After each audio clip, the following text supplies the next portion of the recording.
Hello, and welcome to the Joel Wolfe podcast. There are some big topics facing us today, whether it's parenting, relationships, or questions about where we came from and who God is. Why don't we tackle them together? We're so glad you're with us. Let's get started.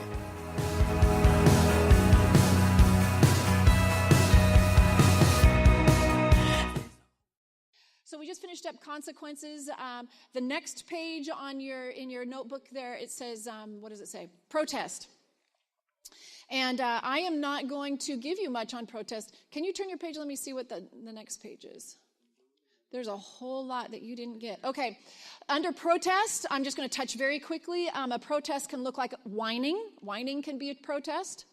When you hear whining, a very wonderful thing is to just go brain dead. I can't hear you. Pretend like they're talking in a whole nother language. You said, what? What did you say? I can't hear you. I can't hear you. Until they start using your same voice.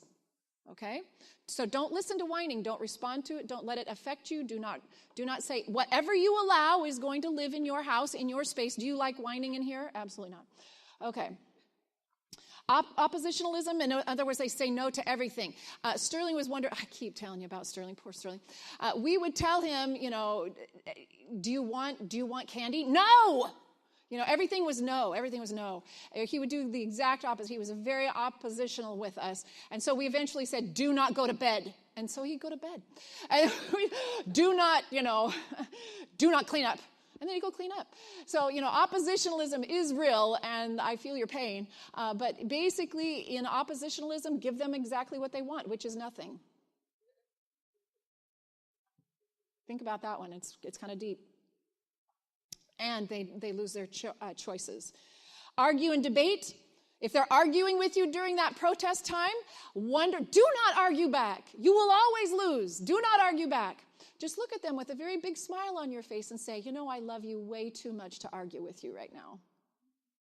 Don't fight with them. Let them stay focused on their problem and make it their problem. Don't you get in the middle of it. Whoopsie. Tantrums, especially with the younger ones, but how many of you guys seen tantrums in older ones? Oh, I have. Tantrums they do not know an age limit, right? And Love and Logic treats tantrums very interestingly. I never had the opportunity to really try this out. So you guys need to try it and tell me what you think about it. Use the uh-oh.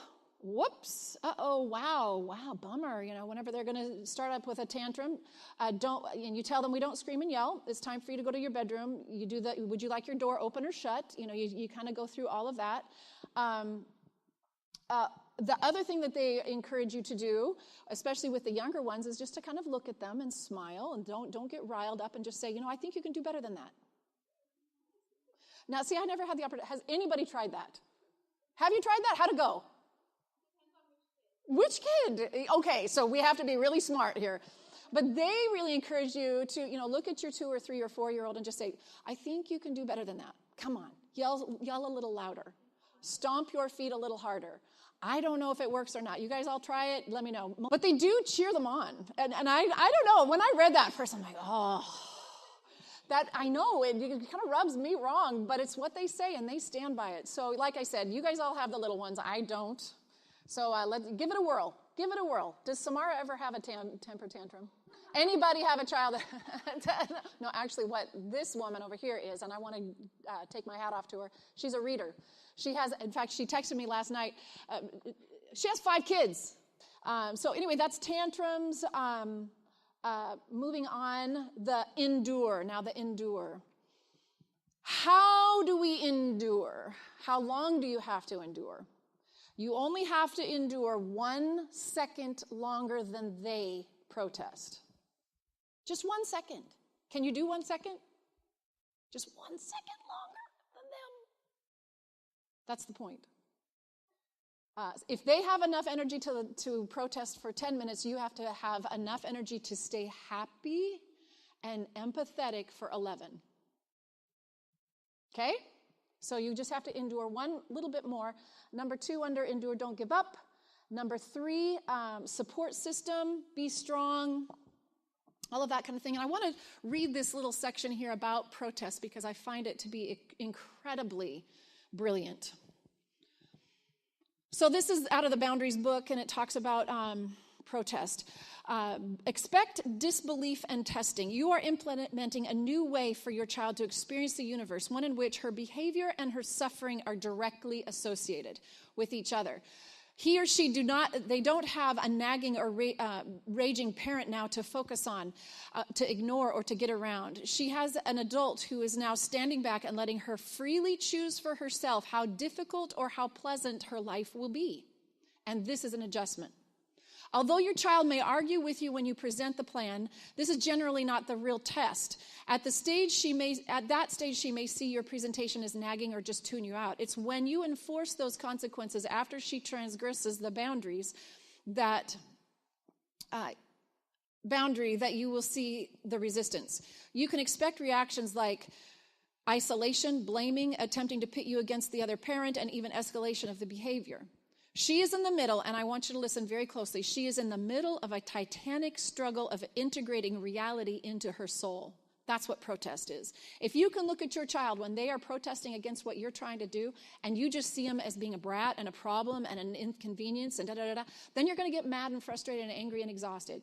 But if you can look at that in the eye and think to yourself, you are in a titanic struggle of integrating reality into your soul, and though she may be making you miserable, she's not happy either. The war inside of her is far worse than the war she is having with you. Have compassion for that struggle. She is like a sheep without a shepherd, lost in her immaturity. We cannot overemphasize how critical it is at this juncture to stick with the consequences. You may feel guilty, bad, abusive, hated, isolated, and overwhelmed and unloved. But hang on to that boundary. Pray, call friends for support. Do whatever you can to stay with it. And remember that this is what God goes through with us every time he disciplines us for our own good. We protest, hate him, whine, shake our fist, condemn him as being unfair. Yet he loves us enough to not let us call the shots. I can't say it any better than that. They are engaged in a titanic struggle of integrating reality into their soul. And when they integrate reality into their soul, you have the makings of an amazing adult. Right? Okay. And then the restoration phase, hug, love, no lecture, all that kind of thing. You just need to just go in and say, man, that was rough. I'm so sorry. That was sad. I'm so sorry. Okay? All right, so let's look through those pages that are in the back of your book there, and I just want to breeze through them, and then we'll move. Guidelines for sharing control. So that's a great little outline there for choices. If you want more information, there's more in their books, right? The next page, what's the next one? Turn your words into gold. Those are great ideas right there. And that's a front and back page. Enforceable statements. These are things that you have control over. You're not trying to control your child. You have control. Empathetic responses, the ways that you can respond to limits that have been broken. Here's a bunch of one-liners that you can use. A generic consequence is that next page. What to do when an appropriate consequence is hard to find. Look through that on your own time. Guiding your children to solving their own problems. This is a mental shift that a lot of parents have to take. That when they get into trouble, that's their problem, not yours. And it works really good, especially when they get older. They lose their job. It's not your problem. It's theirs. So they need to get out and find another one. Do you understand what I'm saying? Anyway, so let's go ahead and flip over to the next section. And we're going to get into raising emotionally intelligent children. Restoration, I just said go in, give them hugs, empathy, lots of empathy. No lectures at that point. Boy, that's when I want to get in there and give them a good teaching. But it ruins everything. Save your teaching for offline when there's not an issue going on. Let the issue be the issue and the limit be the problem, all that kind of thing. But then in between times, when you're driving around, okay, you're going to hear from me for the rest of today how much I hate screen time. When you're driving around, don't have them plugged into a movie all the time. You're losing time to talk to them. So we're always teaching and training offline. That's when you're doing your lectures and your da-da-da-das in a nice, fun way. But at that restoration time, it's not the time to tell them you told them so, or how many times do I have to tell you this, or this big teaching moment. It's just love them. They've just gone through a titanic struggle. They don't need all that. Does that make sense? Okay. Okay, so raising emotionally intelligent children. I do an entire class on this, an entire series on parenting the heart of your child. Talks about the emotional, dealing with the emotions. I'm going to take about 30 minutes just to give you a quick little overview. And I want to talk a little bit about entitlement right now and kind of get into that. So are you ready to go? Okay, let's do this thing. Developing children into responsible adults able to do well in love and work. Remember that? So life and behavior is made up of thinking and feeling. Thinking and feeling. That's what your behavior is all driven by. And remember last night I told you that your emotional IQ actually determines your future and the quality of life far greater than your intellectual IQ. And we are so good at training our children in their intellectual IQ, and there's tests to be taken and levels that we can plug them in, always reading at 12th grade level, all of that kind of thing. But as far as their emotional IQ, there is no test for it. There isn't any of that kind of thing. It's purely run by the mom and the dad, the overseer, the guardian, watching over their little hearts and testing them and being very, very aware of kind of where they're at and growing their emotions. So emotional intelligence, once again, is far more important than intellectual intelligence. And if we can get that in our head, then that's going to change how we approach our children. Amen? All right. So 99% of 500 parents surveyed, so what's that, 499 out of 500, stated that their biggest desire for their children is happiness. Everybody write happiness down there, happiness. So if your main goal is for your child to be happy, I could understand that. What is a happy child? Here's where things get messed up. Is a happy child one that gets everything they want? Does that produce a happy child? Sort of, kind of, maybe, for the moment. But so we have to change in our head. I agree. I want my children to have ultimate happiness in their life. But that might mean different things than what you might think initially, right?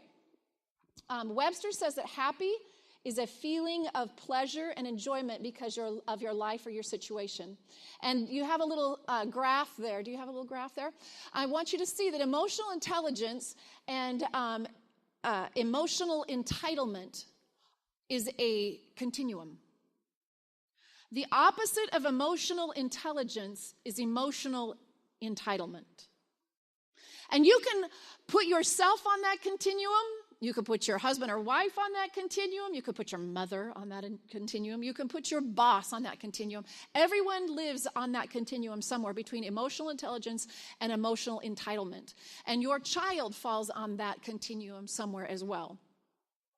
Over the past 30 years, so that would be since, like, say, 1980 or so, somewhere in there. In the past 30 years, in all of our getting smart, in all of the books that have been written and all of the changes in the school system meant to really approach our children's emotions and to grow them into maturity, has actually produced a statistic that's actually frightening. Over the last 30 years, there has been an increase of 300% in adolescent suicide. 300% in adolescent suicide over the last 30 years. That's not talking about depression. Depression, they're finding an increase, and this is statistics. This is proven, people. 1,000% increase in adolescent depression in the last 30 years.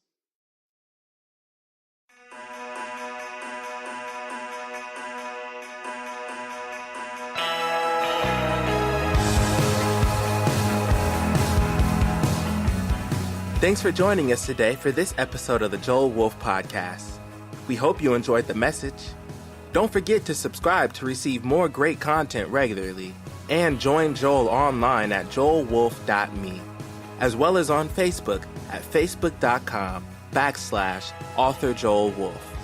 Also, don't miss Joel's latest book, guiding you through your adventures in parenting, Courage in Chaos, which Dr. Kevin Lehman says inspires both the heart and the head in equal measure. It's available for purchase at joelwolfe.me. Thanks again for listening, and until next time, have a great day.